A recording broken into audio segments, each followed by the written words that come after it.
Karena masih lajang dan miskin di usia 30-an, dia memilih untuk bunuh diri pada hari anak.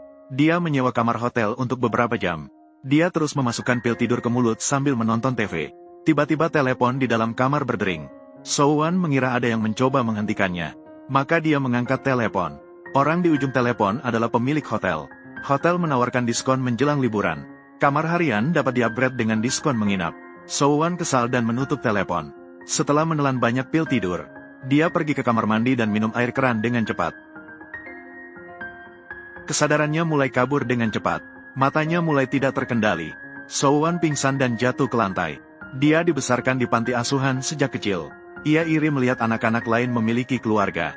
Beruntungnya, dia ditemukan oleh pemilik hotel tepat waktu. Soma masih berpikir bahwa dia tidak pernah berbuat jahat. Seharusnya dia akan pergi ke surga. Namun ketika dia bangun, dia menemukan dirinya terbaring di ranjang rumah sakit. Orang-orang di sekitarnya memandangnya dengan tatapan aneh. Seolah-olah melihat seorang aneh. Melihat bahwa dia tidak sampai ke surga, Soma tidak bisa menahan perasaan kecewa. Bahkan ketika dia ingin mati, dia tidak bisa mati. Saat itu, Soma memperhatikan seseorang di sebelahnya. Seorang pria tua duduk di sana, mengeluarkan asap rokok. Dia dengan baik hati mengingatkan bahwa merokok tidak diperbolehkan di rumah sakit. Namun pria tua itu tidak mendengarkan kata-katanya. Malah dengan santai mengeluarkan asap rokok. Saat Soma merasa bingung, seorang perawat datang dan meraih tangannya. Merokok dilarang di rumah sakit. Di mata orang lain, Soma sedang merokok. Perilaku aneh membuat perawat menganggap bahwa ada masalah dengan kejiwaannya. Soma juga heran bagaimana rokok bisa ada di tangannya. Sebelum dia bisa bereaksi, dia langsung dikirim ke departemen kejiwaan. Dia bertanya kepada perawat, paman ini juga akan ikut. Perawat terlihat putus asa. Di sini jelas-jelas hanya ada dia seorang. Dokter kejiwaan bertanya mengapa dia ingin bunuh diri. So-man mengatakan bahwa dia kehilangan kepercayaan untuk hidup. Saat itu, terdengar suara tangisan wanita di sebelahnya. So-man mendekati dan membuka lemari. Menemukan seorang wanita duduk di dalamnya sambil menangis. Apa yang kamu lakukan di dalam sini? Maaf. Maaf, aku menangis di sini dan mengganggumu. Dia menyalahkan dokter bagaimana bisa mengurung wanita di dalam lemari. Namun dokter melihat lemari itu kosong.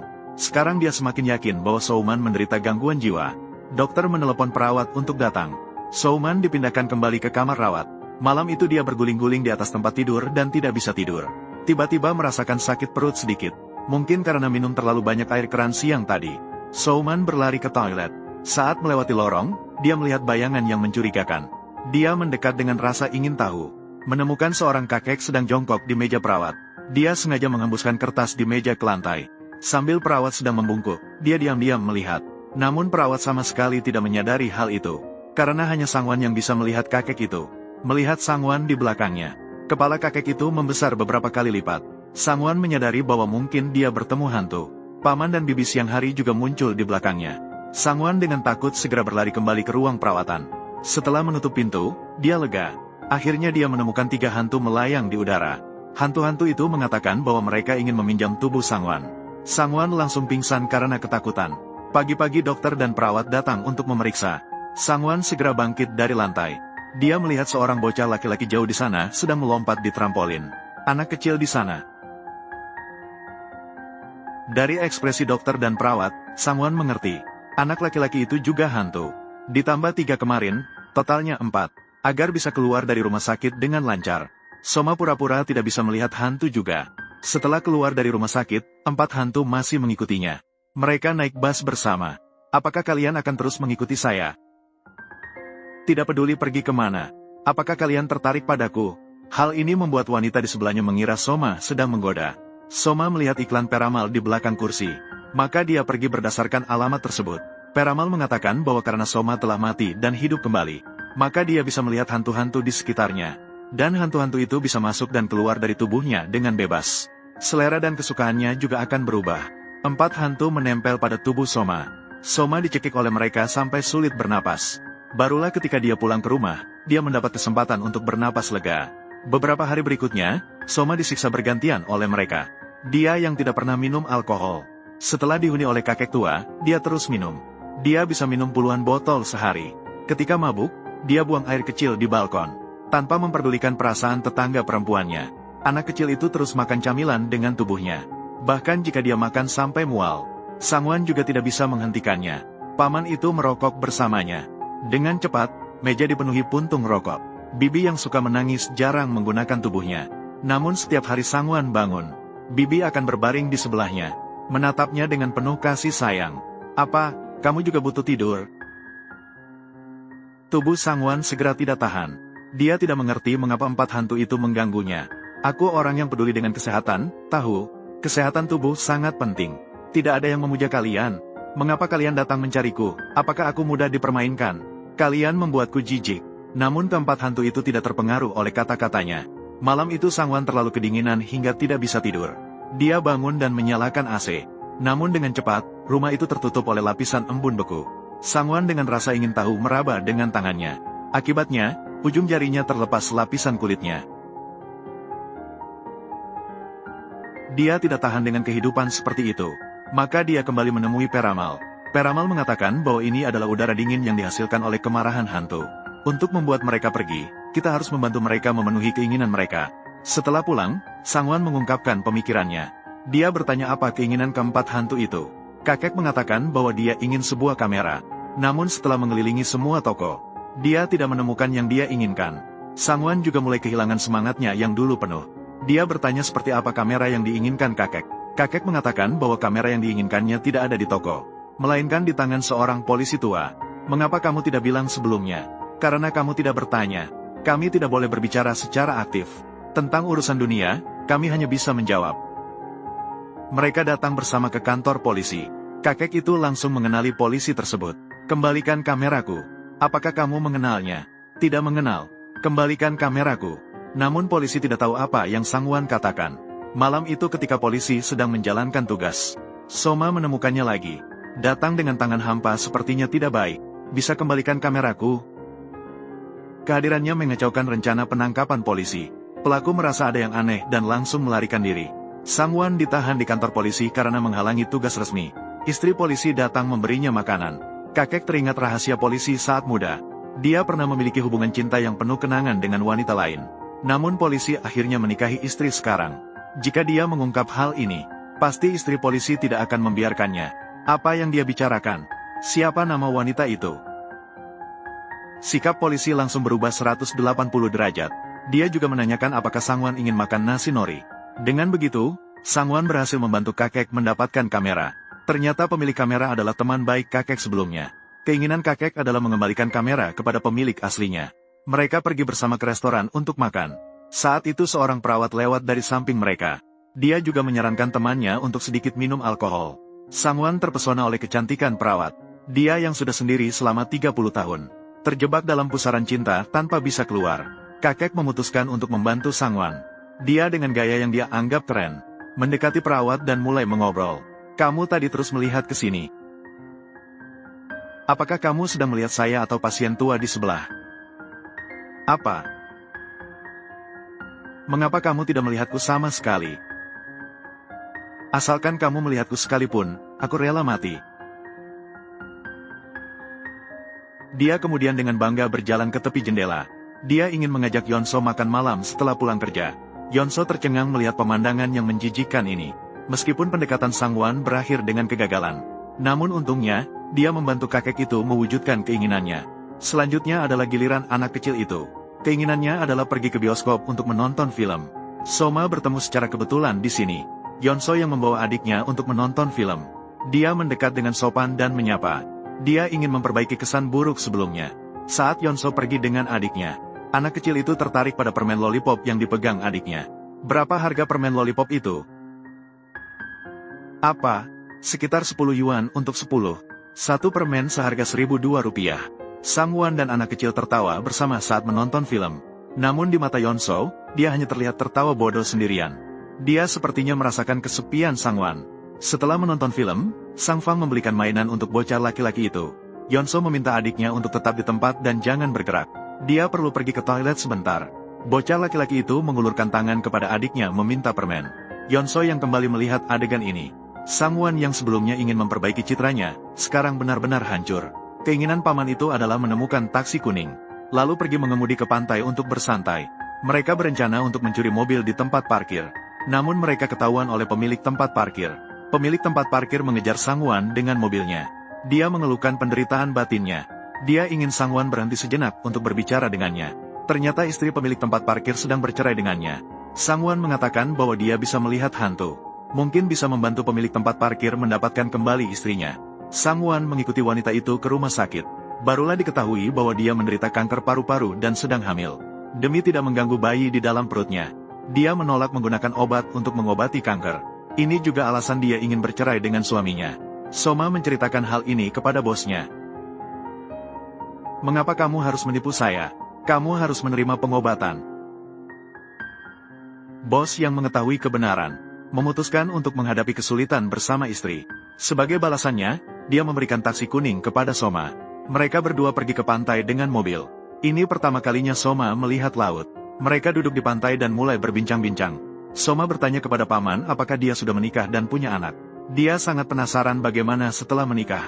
Paman tersenyum sambil mengatakan bahwa setelah menikah, harus tinggal bersama.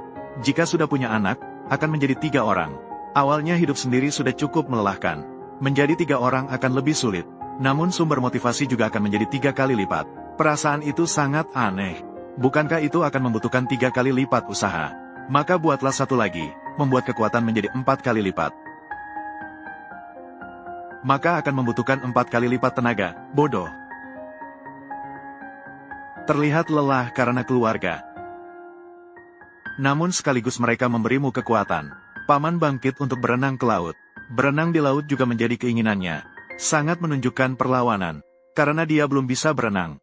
Namun paman menempel pada tubuhnya. Membawanya melompat ke laut. Dia meminta Sangwon untuk tidak takut. Tetap tenang dan tidak bergerak, maka akan mengapung. Permukaan laut berkilauan dan sangat menyilaukan. 3 hantu lainnya juga tiba di tepi laut. Kakek dan bibi melihat Sangwon dengan sangat bahagia. Saat pulang, kakek dan bocah laki-laki duduk di atas mobil. Mereka seperti keluarga yang bersama-sama berlibur. Ini adalah kali pertama Sangwon hidup dengan orang lain. Betapa baiknya jika 4 hantu itu adalah keluarganya. Sangwon ingin membeli beberapa DVD anime untuk diberikan kepada Yanshu. Saat pulang, dia dihentikan polisi. "Saya tidak punya SIM." Mengemudi tanpa SIM, Sangwon dibawa ke kantor polisi. Polisi memintanya menghubungi keluarganya. Namun Sangwon yatim piatu tanpa keluarga. Akhirnya dia hanya bisa menelepon Yonso. Saat menunggu, Sangwon menceritakan pengalamannya pada paman. Sejak kecil hingga dewasa, dia tidak punya teman. Setiap hari libur, dia selalu sendirian. "Saya menghibur diri bahwa orang lain juga merasa kesepian. Namun saat hari libur tiba, saya melihat orang lain sangat bahagia. Barulah saat itu saya menyadari bahwa saya seorang yang kesepian. Hanya saya yang begitu lemah. Impian saya adalah bekerja keras dan menghasilkan uang, menikahi wanita yang dicintai, memiliki 1 atau 2 anak. Meskipun lelah, hidup bahagia bersama keluarga." Kata-katanya didengar Yonso yang datang. Yonso menempelkan wajahnya di dadanya, seolah-olah memberikan kenyamanan pada Sangwon. Dia mengantarkan Sangwon pulang dengan mobil. Saat berpisah, dia memberikan sebungkus permen kepada Sangwon. Saat itu paman mengingatkannya bahwa CD masih di dalam mobil. Sangwon memberikan CD kepada Yonso. Dia sama sekali tidak menyadari bahwa Yonso kesulitan menggendongnya. Dia masih berdiri di samping sambil tersenyum bodoh. Paman benar-benar tidak tahan melihatnya. Mengingatkannya untuk membantu memindahkan barang. Mereka berdua naik bus bersama. Sangwon bertanya mengapa dia melakukan hal itu tadi. Yonso mengatakan bahwa dia hanya ingin mendengar detak jantung Sangwon. "Orang tuamu memberimu jantung yang sangat sehat." Dia mendorong Sangwon untuk tetap hidup dengan berani. Akhirnya hanya tersisa keinginan tante yang suka menangis. Dia ingin makan malam bersama orang yang dicintainya. Sangwon bertanya siapa orang itu. Tante malah mulai menangis lagi. Karena orang yang dicintainya sudah melupakannya. "Jadi kita berdua saja yang makan ya?" Setelah mendengar itu, Sangwon dengan senang hati menyetujuinya. Dengan begitu, dia tidak perlu repot mencari orang. Bibi tahu Sangwon menyukai Yanshu. Maka dia mengundang Yanshu untuk makan bersama di rumah sakit. Bibi mengajak Sangwon pergi ke pasar membeli sayuran. Dengan cepat, dia membuat meja makan penuh dengan hidangan lezat. Yanshu datang sesuai janji. Dia bertanya apakah Sangwon sering memasak. Kakek dengan cepat menjawab untuk Sangwon. Jika itu untuk orang yang dicintai, dia akan memasak setiap hari. Sungguh menyenangkan. 4 hantu bergantian menghampiri Sangwon dan Yanshu untuk berbicara. Kadang-kadang dia menjadi berlebihan dan licin. Kadang-kadang dia menjadi tenang dan pandai berbicara. Ketika anak kecil menguasainya, dia menjadi polos dan lucu. Ketika bibi menguasainya, dia kembali menyajikan nasi bungkus rumput laut andalannya di depan Yanshu. Hal ini membuat Yanshu merasa Sangwon adalah orang yang kompleks. Tidak memberinya rasa aman yang diinginkannya. Setelah makanan tidak habis, dia bangkit dan pergi. Sangwon merasa sedikit kecewa. Mengira bahwa 4 hantu telah membuat segalanya kacau. Semua keinginan kalian sudah terwujud, masih belum pergi. Semua keinginan sudah terwujud, tidak perlu saya lagi. Semua keinginan sudah terwujud, tidak perlu saya lagi. Semua keinginan sudah terwujud, tidak perlu saya lagi. Tolonglah. Pergilah.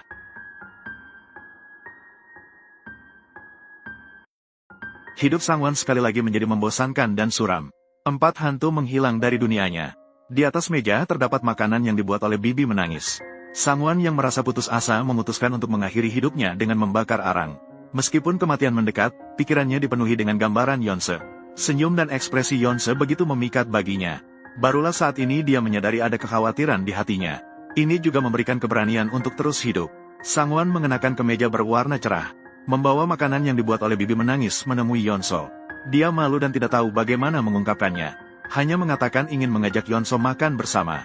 Yonso tergerak oleh kejujurannya. Sebenarnya, di dalam hatinya, dia juga menyukai Sangman. Mereka duduk di bangku dan mulai makan nasi gulung rumput laut. Yonso penasaran biasanya nasi gulung rumput laut diisi bayam. Mengapa yang dibawa Sangman malah berisi seledri air? Sangman spontan menjawab, karena ibuku bilang seledri air bagus untuk tekanan darah. Jadi diganti dengan seledri air.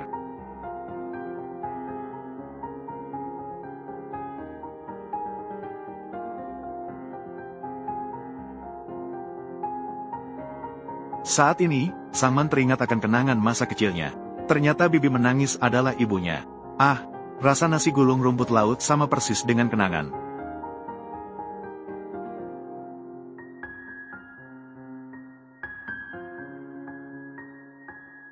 Ibuku pernah bercanda di pasar. Kapan bisa berjalan sambil bergandengan tangan dengan Sangman untuk belanja? Sangwon berlari cepat menuju rumah. Saat kecil, kakak diambil tiket filmnya oleh orang lain. Dia berjanji akan membawa Sangwon untuk menonton bersama di masa depan. Sangwon, kakak pasti akan membawamu untuk melihatnya nanti. Baik. Ayah mengemudikan taksi baru yang dibelinya.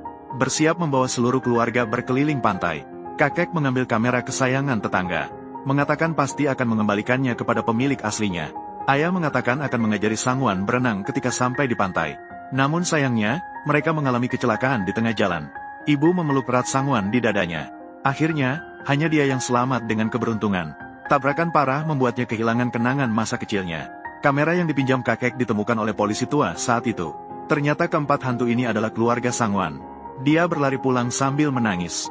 Kamu ada di mana? Bagaimana bisa datang sesuka hati? Melakukan apa yang diinginkan lalu pergi?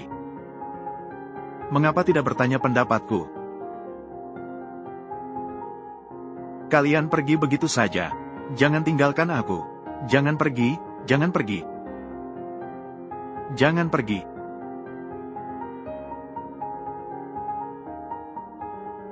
Saat Sangwon sedih dan kecewa, seorang bocah laki-laki berlari keluar dari belakangnya. Apakah itu kakak? Ternyata mereka tidak benar-benar pergi, melainkan diam-diam menjaga Sangwon. Ibu benar-benar minta maaf padamu. Mungkin kamu merasa sendirian. Tetapi ibu, ayah, kakek, dan kakak selalu menemanimu. Tetaplah hidup. Kamu tahu kan?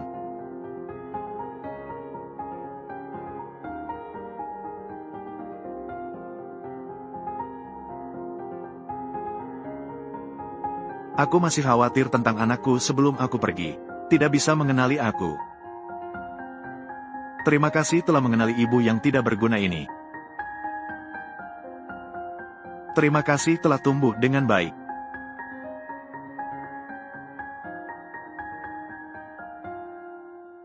Akhirnya kakek mengeluarkan kamera, mengambil foto keluarga. Dari kecil hingga besar, foto Sangwon selalu sendiri.